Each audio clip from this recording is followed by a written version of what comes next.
উন্মত্ত সেলিব্রেশন নাজমুল শান্তর, সেলিব্রেশন লিটন শরীফুলদের সঙ্গে। বোঝাই যাচ্ছে কিছু একটা জয় করে ফেলেছেন তারা। দেখা গেল কোচ আশিকুর রহমানের কাছে গিয়ে পুরস্কারের আবদার করছেন পেসার শরীফুল ইসলাম। আশিকুর রহমানও পকেট থেকে বের করলেন কয়েকটি 1000 টাকার নতুন নোট।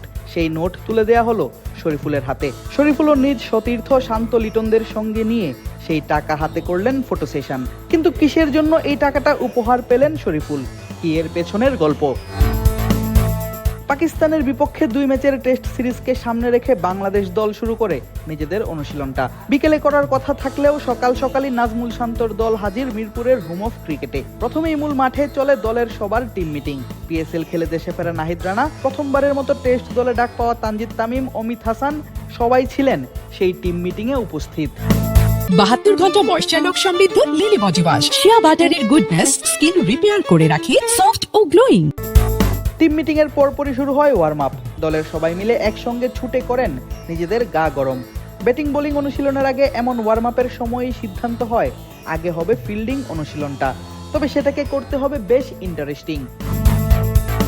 দেখা গেল পুরো দলকে 3 ভাগে ভাগ করে চলে ফিল্ডিং অনুশীলন। বল ছুড়েন 3 কোচ মোহাম্মদ আশরাফুল, মুশতাক আহমেদ এবং আশিকুর রহমান। আর 3 জনের ছোড়া সেই বল ধরেন ফিল্ডিং প্রান্তে থাকা 3 গ্রুপের 3 জন। সামনে পুঁতে রাখা স্টাম্প, সেখানেই করতে হবে থ্রো। যেই দলের ফিল্ডাররা সব থেকে বেশি থ্রো করে হিট করতে পারবেন স্টাম্পে, সেই দলই হবে জয়ী।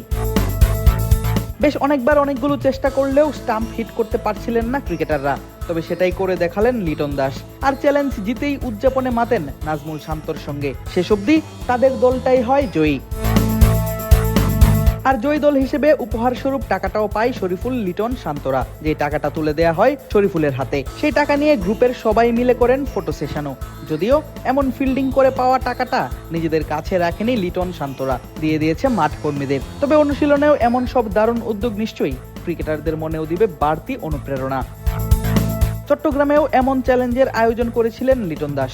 নিউজিল্যান্ডের বিপক্ষে টি-20 সিরিজের অনুশীলনে সেই চ্যালেঞ্জ ছিল ইয়র্কারের, যা জিতে নিয়েছিলেন আব্দুল গাফফার সাকলাইন। সাকলাইনও সেই টাকাটা দিয়ে দিয়েছিলেন মাঠ কর্মীদেরই। এবার চট্টগ্রামের পর ঢাকাতেও দেখা গেল একই দৃশ্য।